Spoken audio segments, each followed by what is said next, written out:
But no, Leonardo da Vinci, people say, oh, what's his best piece of work? They go, the Mona Lisa. By most true art critics, they say it's actually a shitty-ass painting. But people in their mind have that. Because it's so affiliated with him. And if you opened a textbook to Leonardo da Vinci, you'd see the Mona Lisa.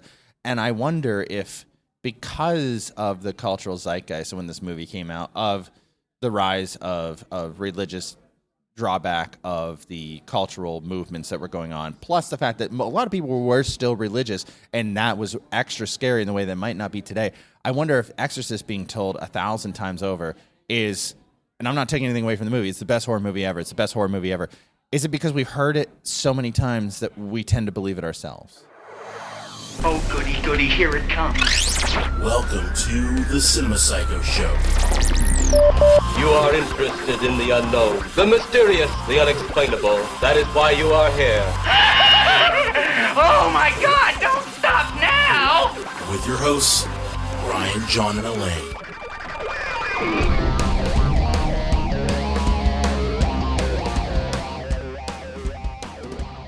Welcome to the Cinema Psycho Show, the madhouse for film freaks and film fans of all types. I'm your host, Brian Connington, and my fellow co-host and filmmaker, John Woolscroft. 250, Brian. 250. How did this happen?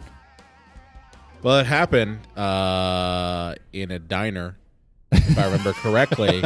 It was with you and Lane, and it was after your birthday party. I think it was your 30th. Yeah. And I was like, well, I have this idea, and you guys might want to do it. And it was the idea of doing a movie podcast. And we record one episode a year. We record one episode a year. We are 275 years old. 275 years old. We and really we're think vampires. these through. Vampires. Yeah, but no, it's never thought we'd get 250.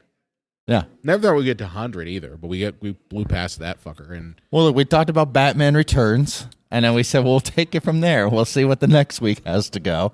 And now we are. And that's pretty much what we've been doing. Yeah. And now we are here at the Erie Horror Fest, celebrating spooky season, celebrating 250th episode, 250 episodes, and thought, well, if it's this time of year and everything, we got to talk about The Exorcist. Yeah, I mean, it is not my favorite, but I know it's a not lot necessarily of my favorite either. But I mean, it's so many people consider the greatest horror movie of all time. And we'll kind of discuss, how that kind of stuff can be sometimes accurate, but sometimes also just kind of the one you see the most often.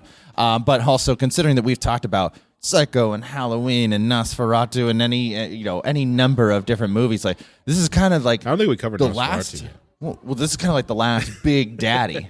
In terms of culturally accepted, like when you say top 5 horror movies, you put that in Google. Yeah, no, you're right. This is the big enchilada of horror that when you ask people what their favorite horror movie is, if they're normies, this is what comes up. I'd say this and The Omen. These two pretty much are the ones that seem to always pop up. Which is fascinating, though, that you say that, because, I think that this hits on religion is fucking scary. Not just religion, but children are fucking scary. Yeah. But both of those movies, have religious connotations. And, I just wanted to make a couple of notes of how this movie hit in terms of audience reactions. Yeah, it's very interesting. The original teaser trailer was considered of nothing but images of white-faced demons quickly flashing in and out of darkness. It was banned in many theaters and deemed too frightening. Due to death threats against Linda Blair from religious zealots, because they thought the film glorified Satan, Warner Brothers had bodyguards protecting her for 6 months after the film was already released. When originally released in the UK, a number of town councils imposed a complete ban of showing of the film, which led to a spectacle of Exorcist bus trips, where enterprising travel companies organized buses to take groups to the nearest town where the film was being shown. Upon its initial release, theatrical, the film affected many audiences so strongly that at many theaters, paramedics were called in to treat people who fainted, and others went into hysterics. An audience member who saw the movie in 1974 during its original release fainted and broke his jaw on the seat in front of it and sued Warner Brothers for claiming that there was subliminal imagery inside of the movie for the devil. And Christian evangelist Billy Graham claimed an actual demon was living in the celluloid of the movie. So, I don't think that celluloid works that way, but okay. So, I mean, talk about however you view it, either great or horrible marketing for your movie. Absolutely amazing marketing. Yeah. And I think that in and of itself, like even if The Exorcist was a lackluster movie, let's say it was like, it's a lackluster. The marketing push behind it and the capitalization on it totally makes it culturally relevant that people think that. I'm not. Here's the thing, Exorcist is actually a really good horror movie. It hits a lot of tones that we talk a lot about what makes a good horror movie. It does it in spades. But I think honestly, the cultural zeitgeist built up by those incidences do nothing but support its stand as one of the best, if not the best, horror movie ever made. And when you look at like Jaws, like if that movie scared you, it's like, well, you don't have to go in the water, you don't have to go in the ocean where the sharks live.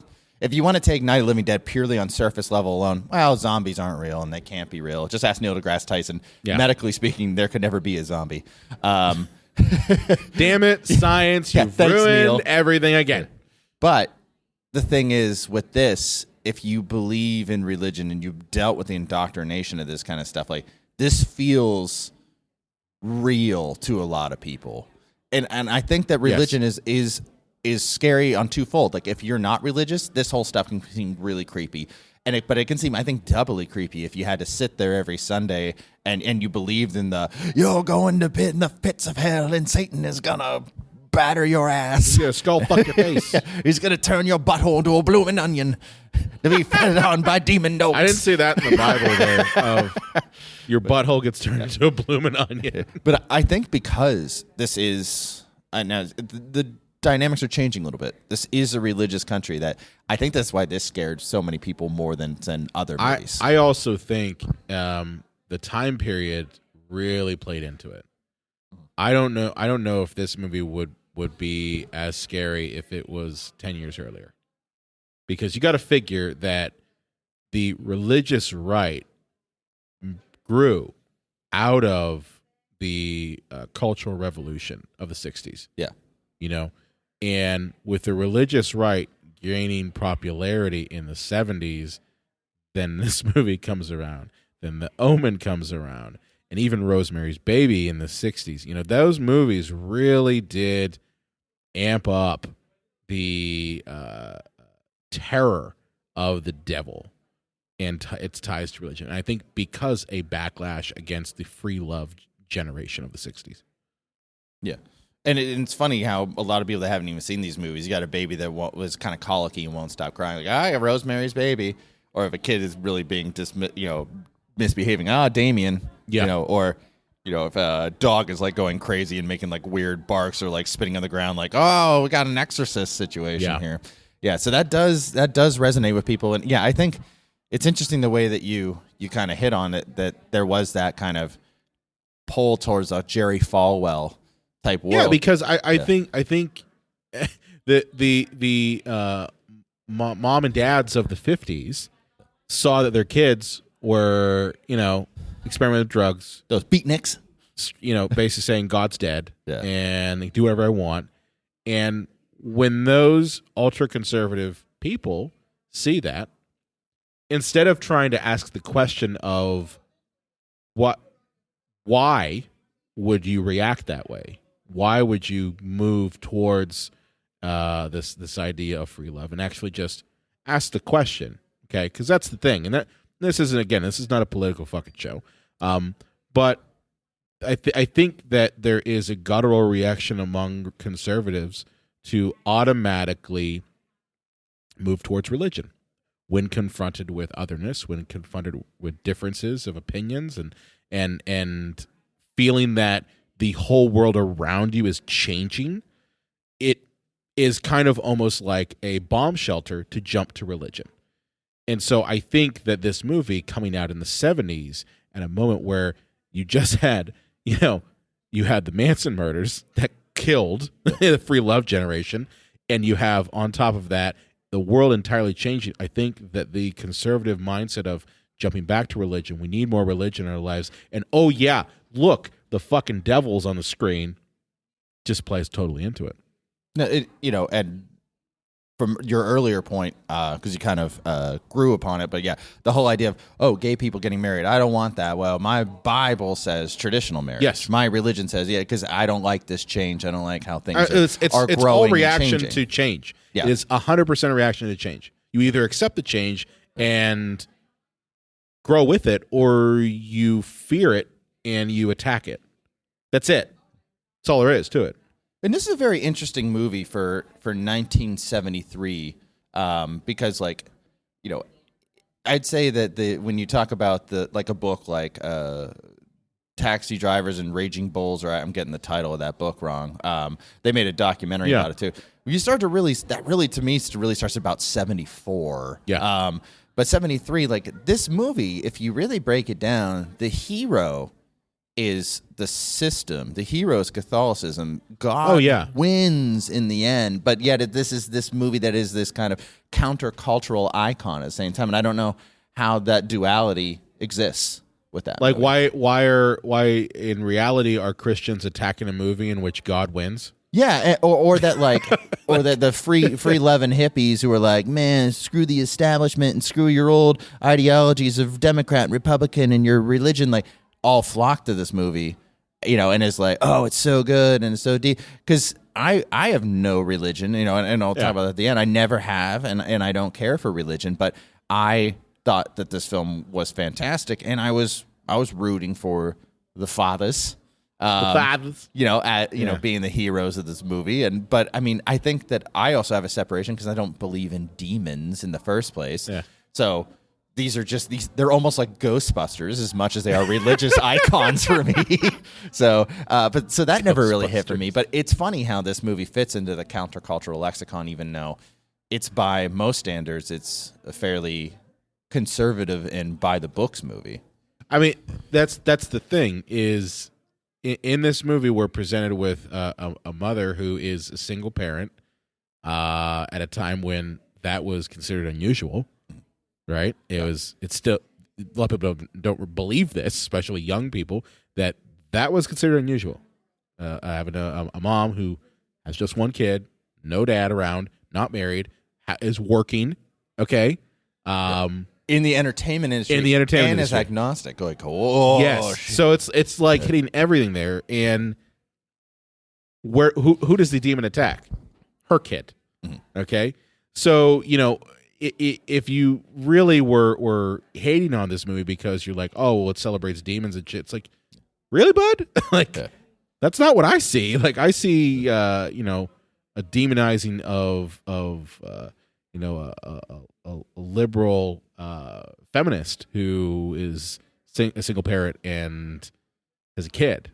That's what I see. And then, oh, look at these male Catholics come to the rescue. The old guard. And psychology doesn't work either because it doesn't solve the problem here. So medical science doesn't solve the problem. Science doesn't solve it. Yeah. So it's very much I would not been surprised if you were to tell me that the Catholic Church funded this movie. I would not be surprised. Now I know that's not the case, but I wouldn't be surprised. But this does seem almost like a modern telling of a werewolf story or a vampire story, because how many times are they stocked with crosses, and those kind of things. This just seems like the modern iteration of one of those kind of classic tales. But it is interesting the difference between William Peter Bradley and William Friedkin, the author of the book, as compared to the director of the movie, because Blatty is very much a Catholic. And I think he saw this as a celebration of Catholicism and religion. Yeah. Winning the day. I don't think William Friedkin completely saw it that way. There was one original teaser poster where it was supposed to be a young girl's hand holding a bloody crucifix, the one that she was supposed just finished masturbating with, and it was the tagline was supposed to be "God help this girl," and he said, "No, take God out of it." And there was a line in the movie where the mother was supposed to say, "I believe in the devil." And he said, "No, cut that line out." So weirdly, I think that he wanted to create a separation, although it's hard, it's nearly impossible with a movie like this, between the religious context of promoting the religion as the hero, Right. and just that it was just kind of a good versus evil morality tale that he used religion as the basis for. I also think that the character, specifically of Father Karras, is designed by its very nature to be almost anti-Catholic, Mm-hmm. you know, in that he's a father who has a crisis of faith. He is dealing with a lot of doubt in religion, and he's also the most relatable character in the movie. Yeah, You know, at least I find him the most relatable character. I don't find Marin relatable. the mother is Father Marin. I was about to, I don't find him adding to relatable. that, yeah. No, he's not. I don't think he's supposed to be relatable. Like the way like Yoda's not relatable. That's exactly what he's Yoda. Yeah, He's Yoda for demons. but what I was gonna say, the mother is like obnoxious. yes, she is. Yeah, he's Chris McNeil is very obnoxious. he's the thing that grounds all of us, and I mean possibly the progressive messages there that like, like, oh, I'm not your regular reverend. I'm the far out cool groovy one who like He's the one who wanna- boxes on his off days and changes his mother's, ankle and everything, like changes her ankle brace until she dies, and then comes back as a demonic voice saying, all that stuff. But possibly, if you can't change the systems, like you can't get rid of them, you can improve them. Yeah. Possibly that kind of system. It almost reminds me a little bit of I don't know if you watch the show at all, the show Evil. No. Have you seen it at all? No, I really- didn't know that it was a TV. That sounds like every there's movie. there's a TV show. It's on it's on Paramount. Actually, I think it is on Paramount. It's on Paramount Plus. It's called Evil, and the character of Father Karras reminds me a lot of one of the characters on there, who's a Catholic priest who also in some of the earlier seasons has a crisis of faith and struggles with it, and he's definitely more relatable to what happens, and it's a sort of similar thing that these characters are battling demons. Although the way they present the demons later seasons is way more comical. And honestly, for that show, and then this episode's about it, but for that show it works because they tried pulling an Exorcist and really treating it very seriously. Yeah. In the first season, and it sucked. So the second season, they're like, we're going to lean into the ridiculous nature of this stuff. And that absolutely works for it. I think there could be something said about, and spoiler alerts, if you want to turn this off, if you haven't seen The Exorcist. The movie's been out since 1973. I think you're fine. At the end, how, our main character here, like he allows the demon to enter him. Yeah. And then he jumps out the window and dies. And the camera like pans up, almost conferring the demon is back out into the air. It's back in the wind. That the demon didn't die. You never really killed him. Yeah, you just killed yourself. The evil will always still be out there. That like, did the religion really win, or is that's it that, that's an interesting point to take from it. I think cursory people will just say like, oh well, the demon died inside of him, so religion won. Well, then why not just kill Reagan? Just shoot her right in the head. Why not? Why not just Why would another sequel happen like Exorcist 2: The Heretic? Yeah. or Exorcist 3. Yeah. But yeah, I think that combination of religion and little kids, and this movie got away with things that I cannot believe that it got away with. To this day, I'm still a little like shocked by her. They say the masturbation scene. She's impaling her vagina with a cross and bleeding everywhere. That's not masturbation. It's smearing it on her mother's face. Yeah, yeah. But interestingly, the MPAA, and this is the interesting thing when you make a movie that comes off as pro Christianity. Despite the studio's fears that the MPAA would give the film an X rating, it got an R with no cuts whatsoever. The MPAA's decision, according to William Friedkin, was this was a brilliant, intelligent film that deserved to be seen by a wider audience.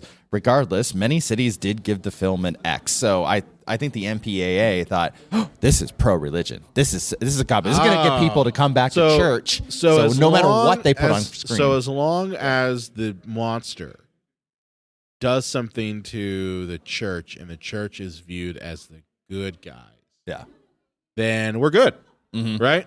yeah, that's horrible in a lot of ways.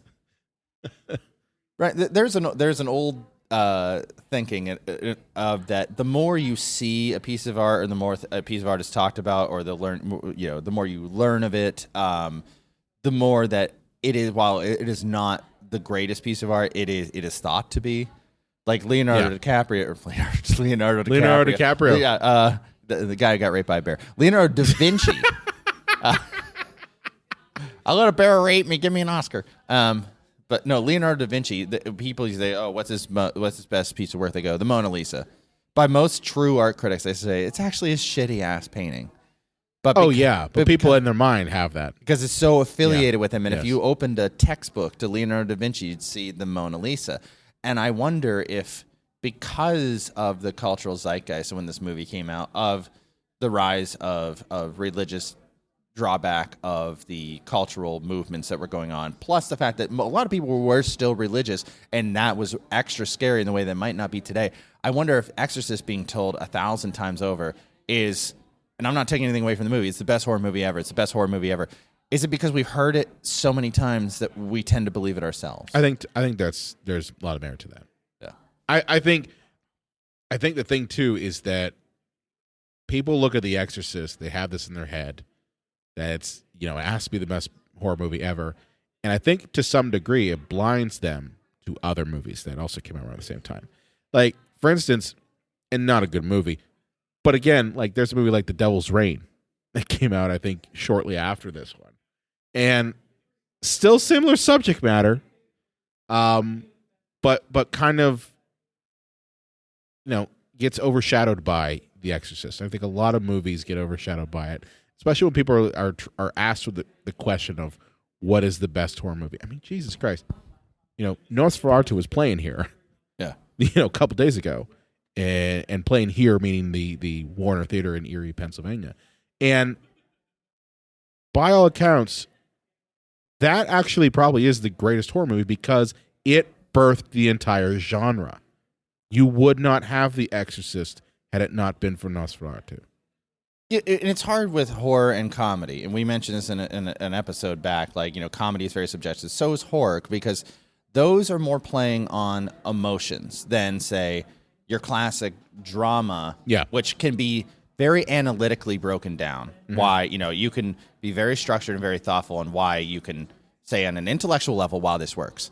Yeah. If the movie scared you or didn't scare you, then you probably don't think it's that great of a horror movie, even if it works. If you didn't think the movie was funny, then it fails as a comedy. Right. It doesn't mean it's a failure as a comedy. It failed to hit that emotional string with you as compared to the analytical part of your brain. And I know some people who saw The Exorcist and was like, it wasn't really that scary. I remember, a lot of movies scared. Lane hated like horror movies. She hated them, but she said, I didn't mind The Exorcist. It wasn't that scary to me. I mean, honestly, for me, Exorcist never bugged me.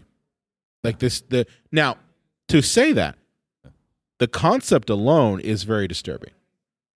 And, credit to Friedkin and Linda Blair for delivering, some of the most terrifying sequences in cinema history. So I think there's something to be said for that. I also think that, lost my train of thought.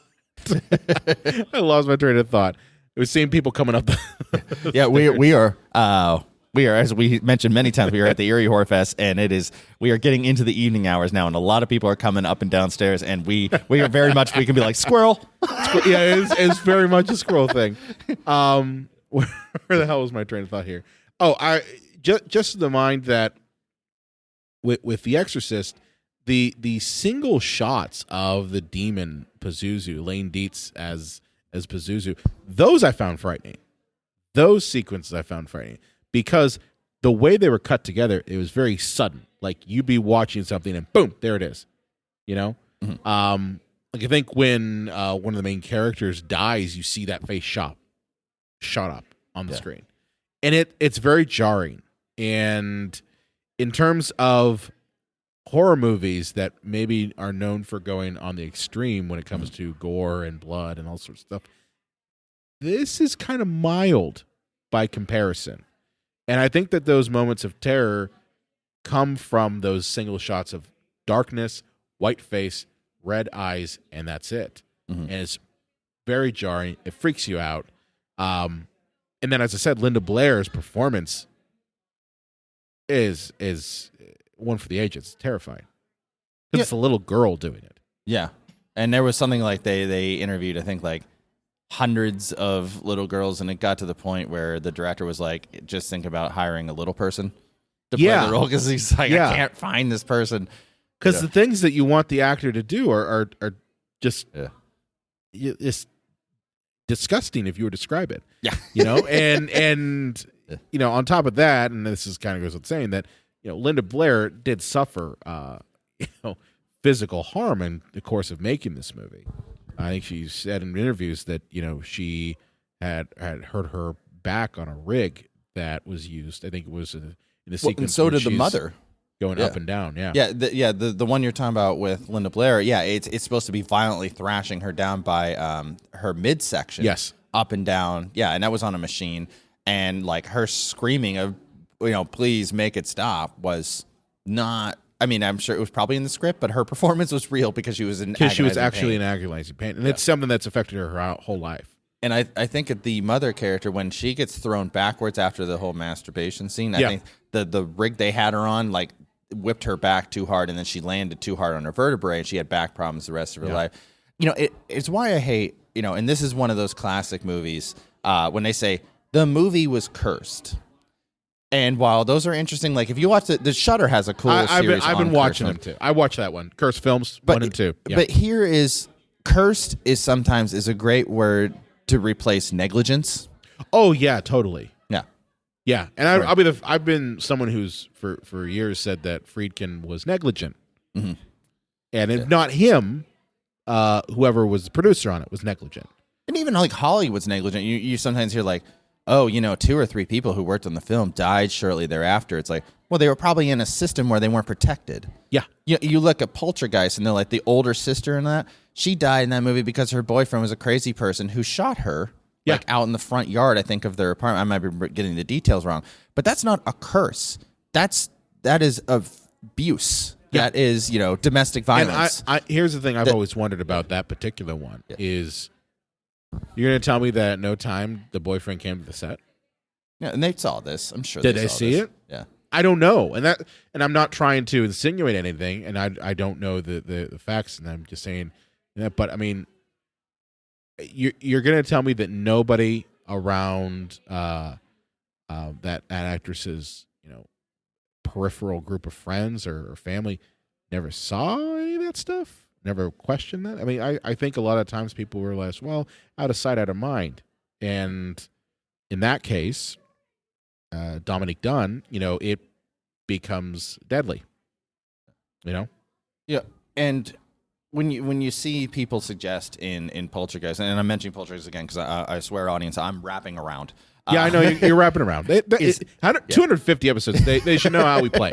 They should know how we play now. Is they go, you know why all these cursed things happen? It's because they use real skeletons. There's real skeletons in the pool. Okay, first off, hundreds of movies have used real skeletons. That's nothing new. Hollywood does it all the time. I said that to someone the other day when we were eating lunch, and the guy was looking at me like, "Are you fucking kidding me?" I'm like, "No, I'm not."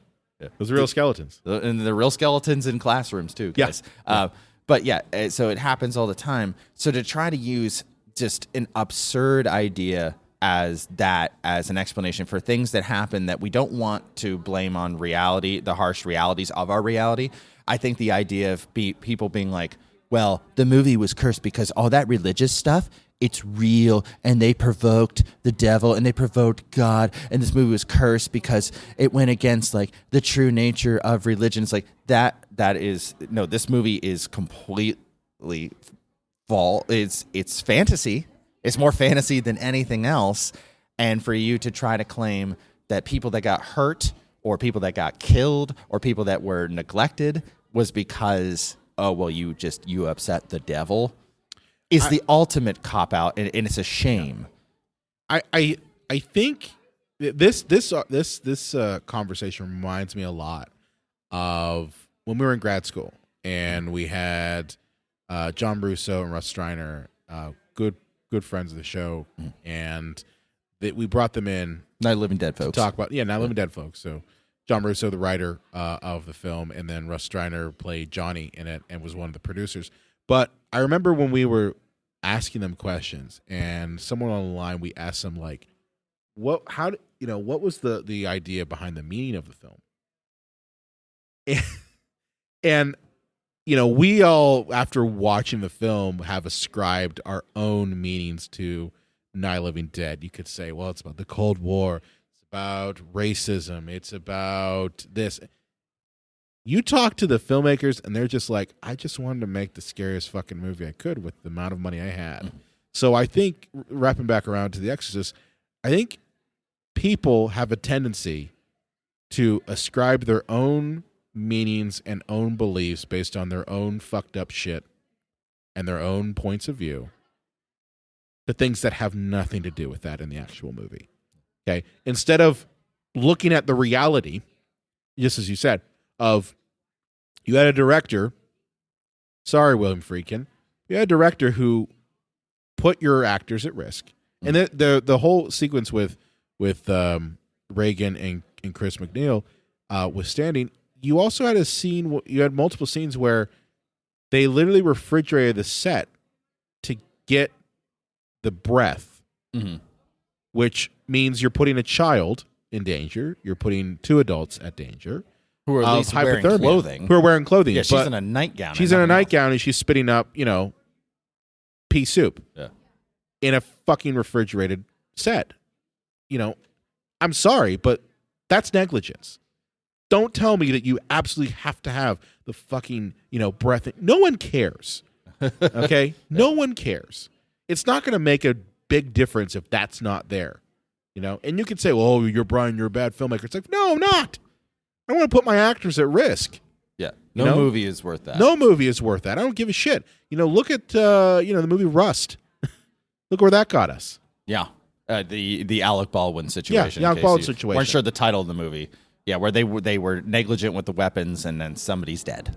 You know, from that. But yeah, and I think that, speaking of that on a little more abstract of an idea, I think it is the difference between a writer that did have a mission, the author, I mean, of promoting religious glorification, and then I think you have a director who didn't give a crap about that kind of stuff and just thought, oh, no, this is just more a story of like pure evil versus pure good. Well, not pure good, because I think that the father is very conflicted. Which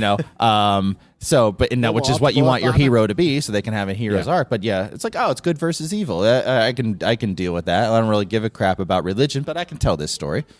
Yeah. And so you do have those different dichotomies in there, and I do feel that you can watch this movie without feeling like you're being preached to about religion. Like, it doesn't feel on the surface like that. Yeah. But I do get what you're saying. Because, I tell people, like, oh, Ghostbusters is a conservative movie.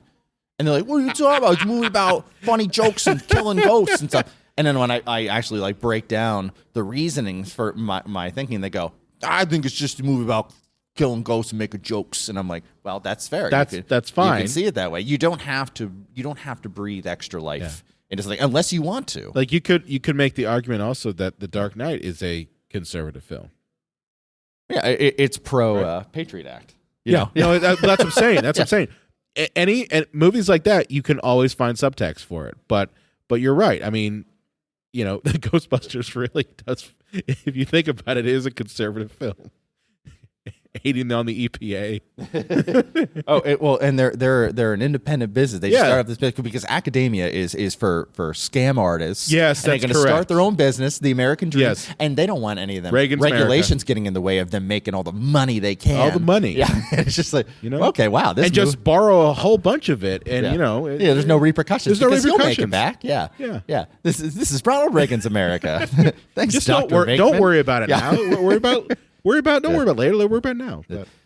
Right. If this movie was to come out today, or just reviewing this movie in terms of looking at it, this movie couldn't come out today. Well, just looking at it from 2022 as compared to 1970, do you think in a more secularized world that this movie really resonates the way that it used to? Because I really do not think that people are either not as religious. Some have dismissed religion altogether, but I feel that those who are religious are not in any way like they were in the 70s.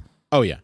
So do you think that this movie has the impact if you saw it today for for fresh eyes as compared to somebody who saw it in 1973?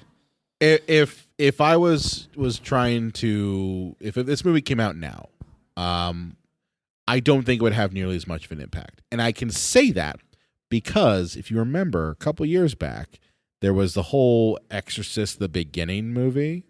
You remember that when they tried to bring that one back, and we suddenly got that, and it fell flat in its face. Because I think with the rise of technology, with the rise of knowledge in the internet and everything like that, I think a certain age group finds terror in The Exorcist. But I also think that a younger subset are like, this is kind of ridiculous. And honestly, things about the Catholic Church not helping. You know, the whole idea of, the Catholic Church is the scion of good. Yeah, news articles have not really proven that to be always correct. You know? I don't understand all these Q people thinking they're like, the liberals are all this cabal of pedophiles. I'm like, you want to go to the pedophiles? Go to the Catholic Church. That's where they are. No one wants to talk about that one. Yeah. I mean, no one wants to talk about that one. No one wants to be confronted about that. That's just one. a gaggle of But child I mean, molesters. that's something is I think that the cynicism now, because I don't want to say like we're more knowledgeable now, because clearly 2016 showed the opposite. But my point is that I think the idea of religion being a savior and religion being the good guy and be all end all against the devil is not something that is by itself going to work in a secularized 2022. It just won't. Yeah. 70 and 73, it worked because it was in reaction. The country as a whole was in reaction to the 60s. Do you think the movie's scary enough in and of itself for it to be scary whether you're religious or not? Or do you think the idea that, like, say you are a religious person today, do you think it resonates and is more scary if you like believe in all the ideology that Well, I goes think into that? anything like that is something, any sort of thing where there's belief in something will always be scarier to the believers than the non-believers. You know, like I believe in ghosts. That's just what I do. I do believe in ghosts. But if I watch a movie that has ghosts and it's projected in a way that is realistic based on my belief in them, then yeah, I'll find that fucking scary. But if I watch a movie that's about vampires or, the Loch Ness Monster or, something like that, I might not find it that scary. I might just be like, well, there's no basis in it in reality, so that really doesn't work. But at the same, you really are shilling, aren't you? You really are. I'm chilling in the middle of your point. Really I'm sorry. I was No, it's listening cool. to you. I swear. was trying to make a very concerted, educated point, and you're just like, here, take my stickers, take my flyers. Yeah. But no, to get back to it, I think that people's latent beliefs in the supernatural, whether they have them or not, will affect whether a monster is effective. My wife is someone who doesn't believe in any of that shit, and she very quickly is like, yeah, it's not really that scary. Yeah. Whereas I could watch a movie that's about serial killers, and both of us would be like, yeah, that felt really weird, and that felt really terrifying, because that is a real thing. We were watching Dahmer recently, the Netflix series, and it felt very uncomfortable because it really happened. And even if it's a fictionalized account, those things really happen. Yeah.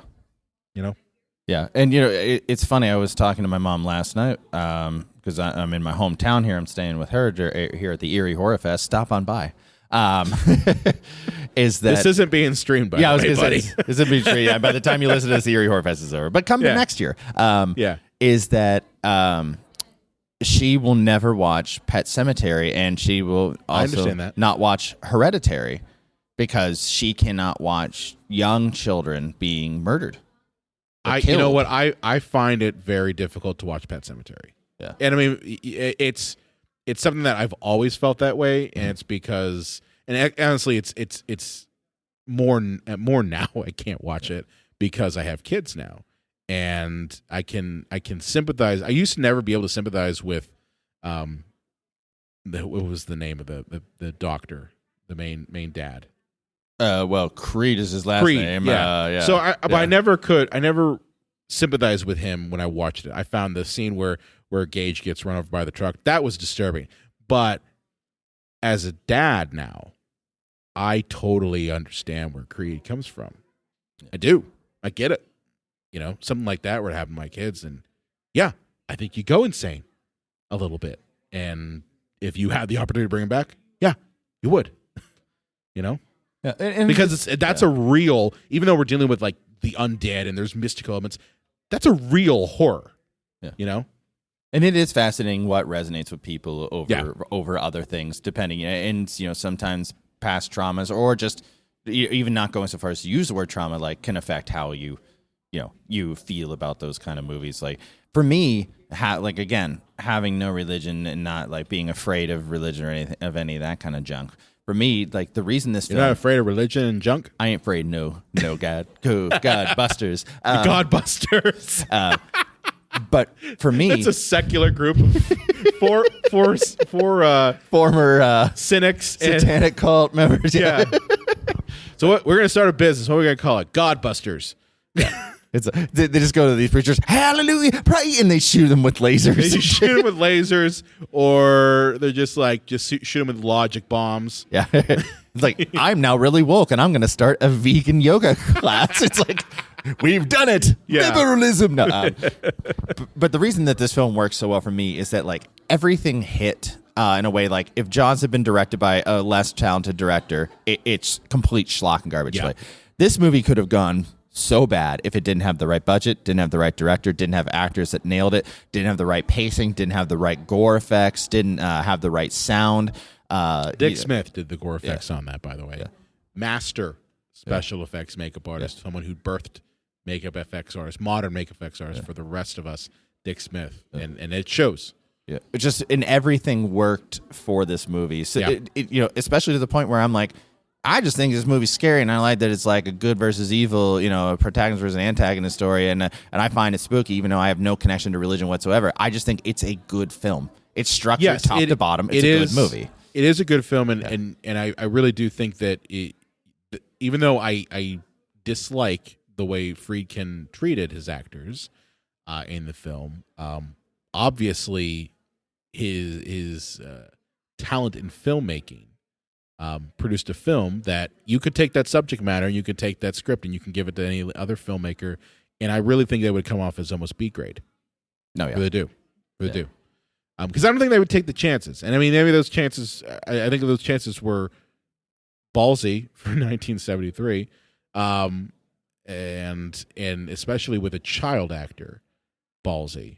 But yeah, I think if you were to give this any other director, it would turn into a B grade film.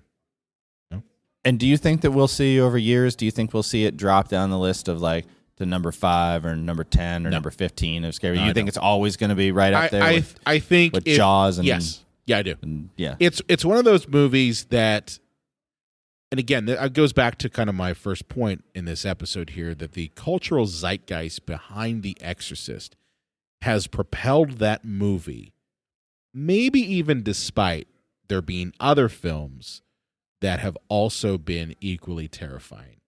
The movie It Follows, which is a modern horror film, and I've talked a lot about how I'm not the biggest fan of modern horror, but It Follows is also pretty fucking terrifying, and it deals with, it's interesting that in a way that it deals with kind of, demons, but it does it in a way that is almost like a disease. Mm. Whereas this, the demon possession in this is chance. That's it. It's just chance. She's the Ouija board, and that was it. Yeah. But no, I think I really think that as a culture, we will always uphold The Exorcist as the scariest film of all time. I don't think anything else can reach it just out of the sheer zeitgeist of a culture saying that it is. Showgirls, scariest movie ever. Scream 2. Great. What's your favorite scary movie? Bringing it back, aren't you? Yeah, Just bringing it about back. a couple episodes ago. I don't know, either 1 or 19 episodes ago. I have lost track now. But yeah, well, Brian, I think that was a very heavy philosophical, psychological. Every once in a discussion. while we do that. Yeah. You know, every once in a while we do that. At this point, what is the point in breaking down? It's like a little girl doesn't have her dad. She plays a Ouija board. She gets possessed by Pazuzu. demon. And then they try to. By do the way, medical worst reasons. name for a demon. Yeah. Worst fucking name for a demon. Poo poo. Pazuzu. Like, you could Pa-poo-poo. have gone with any name. You could have gone with any fucking name. Yeah. You know? You could have called him, Drake Blood Curdle or something like that. I don't know. But I'm just saying, out of all the names, why does it sound like a ripoff of Bozo the Clown? Like, Pazuzu the Clown. I could literally imagine, Pazuzu the Fang Clown. Bloodfest. Yeah. But you could have gone with anyone. You chose that one. Why? I still have no idea. But hey, 250 episodes down. Sorry, Clink. I don't have a drink. Yeah. I grabbed one from downstairs. Yeah. But yeah, here's to 250 more. I feel like 250. after that, I won't have anything else to say about movies. So we'll go 500. I don't know. Actually, that's not true. I could talk That's about not movies true. forever. There's always going to come movies. Now we'll just get to holographic films. Be like, today we're going to be talking about the holographic film. So, what was your experience like inside the The hollow chamber. Hollow The chamber. Cine chamber. The Cine chamber? You know, Did you find the 3D graphics that were shooting out your face and the vibration rings on you? Were they good enough for the film? Yeah, I think that's where we're going. The VHS Cine chamber lasted longer because it had porn instead of the beta Cine chamber. Did you have the sim suit where it basically like vibrated your balls the minute you something hit you right in the balls? Oh yeah, you got to pay the extra $9 for That's that. $9 right there, man. And you don't really need popcorn in the porn Cine chamber. You know, so you save Did you some money clean there. yours out after you're done? No, I left that fucker for the next person. It 250 Well, there goes our episodes. intelligent episode conversation. You know what? They lasted 46 minutes. So, I mean, you got to get the yucks in. We did say we were vulgar yet smart movie podcast. So, but no, 250 episodes. Holy shit! It has been amazing, and I look forward to 250 more. Hopefully in person. You know, Yeah, Like let's start I getting think back to that a 300. I little think bit. 300 has to be an in person like big gigantor thing. Oh yeah, So- we gotta go. We gotta balls to the Think- wall. yeah, I think- for 300, and we should probably even start planning right now. What Probably we're gonna do should. for That's 300. That's a year Yeah. from now. So. Yeah. But yeah, no, All awesome, right. man. Well, hey, cheers to 250. Cheers Cheers. to the Cinema Psycho Show. And hey, why don't I just cheap plug here too? Cheers to Erie Horror Fest, Yep. who by the time you listen to this, it'll be over. But they hosted us. We were able to do Yep. this live in their venue at the Warner Theater that they have here. So we thought, well, what perfect time to do our 250th episode than part of this with a crowd going around Yep. and everything. So yeah, well, here's to 250, and here's to 250 more. There you go. Drink a drink.